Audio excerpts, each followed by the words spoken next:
Hey, this is Jerry Mullins for a special report from West Hollywood Park for thequeertimes.com. And today is a happy day in West Hollywood because U.S. District Court Judge Walker has ruled that Proposition 8 is unconstitutional. Today is a great day for all Californians.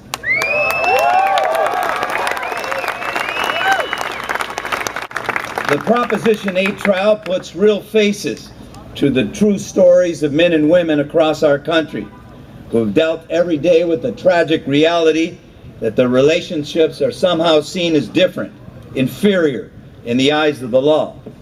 People like the plaintiffs, Chris Perry and Sandy Steer, who have been partnered for over a decade and have raised 4 beautiful children together. People like Bill Bowersock, who like far too many Americans was denied Social Security survivor benefits because his domestic partnership was seen as somehow insufficient despite 32 years of love and companionship. Thousands of same-sex couples throughout California and across the nation have for far too long been told, whether tacitly or explicitly, that their relationships are irrelevant or inadequate. But today in California, that finally changes.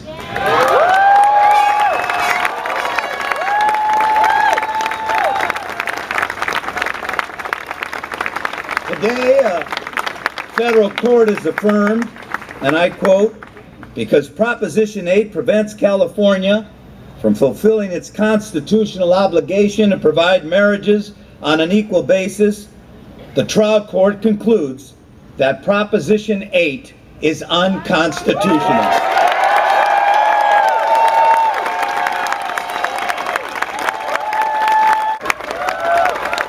But today, finally, we can proudly say once again that California is a place where dreams can truly come true for everyone.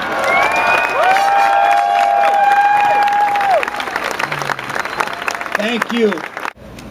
We are, as you heard today, at a point where we are at a first step. We're a part of the way to the end. But it is a very, very important first step.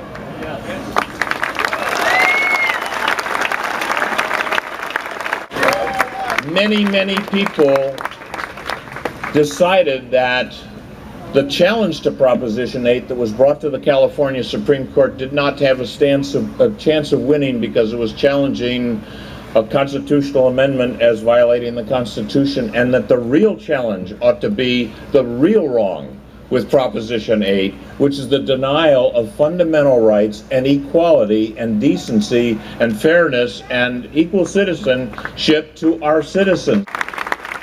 And this federal court judge, when we first brought this case, said, I want there to be a trial. I want to hear evidence from experts about marriage, political science, discrimination, the raising of children, all of the issues that people could bring up about the justification for treating people differently. I want to hear what the evidence is.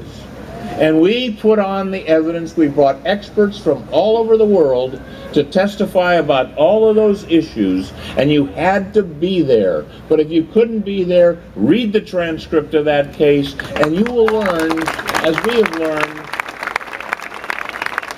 the wrongness of this discrimination, the damage that it has done, and what the judge did.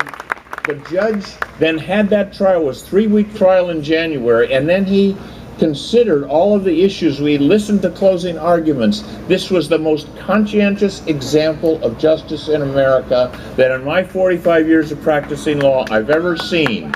This man took this case seriously. These are our brothers and our sisters. We will be a better country when we are equal.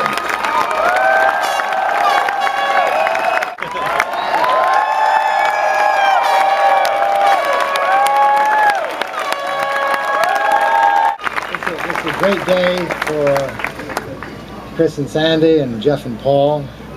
It's a great day for all of you.